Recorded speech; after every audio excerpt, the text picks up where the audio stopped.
Beshi, what if nagloloko pala yung joke? Kapag ako napagod, kakahabol sa'yo.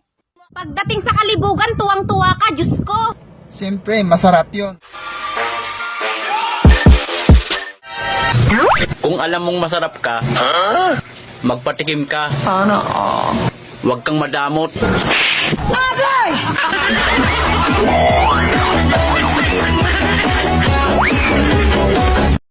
Pagdating sa kalibugan, tuwang-tuwa ka, Diyos ko. Siyempre, masarap yun. Ako din.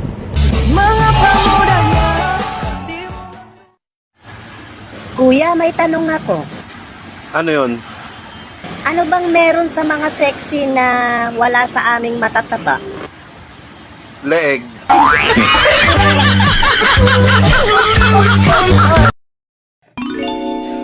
Kung magpapakain ba ako, kakain ka.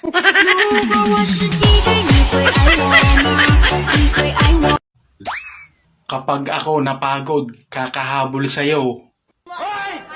Gagapangin na lang kita.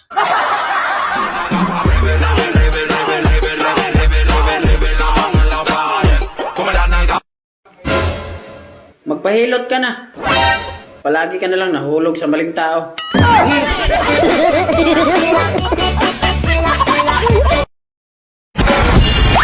Miss, nakita kita kanina sa bintana.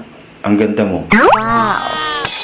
Oh, nandito na ako. Ay, bumalik ka ulit dun sa bintana.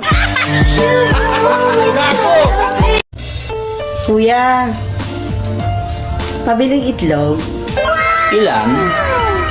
2 lang. I-plastic ko pa ba? Hindi na.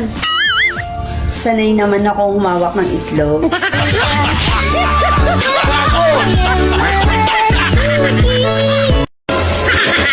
Sabi mo, pag mahal ka, hindi ka sasaktan. Di naman niya ako sinasaktan ah. We, Oo nga. bakit narinig ko kagabi? Sabi mo, aray, dahan-dahan lang.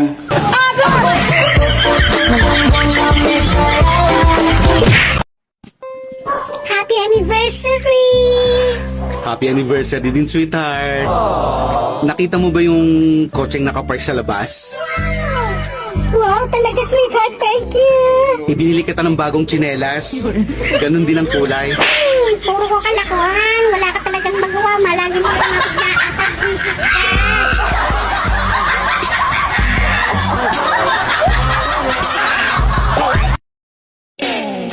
Kapag ako naging jowa mo, gamit na gamit yung bibig mo. Bakit?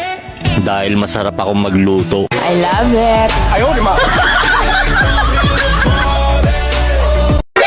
Uy, Beshi, what if nagloloko pala yung jowa mo, tapos hindi mo alam? Hayaan mo na. Ang importante, hindi ko alam.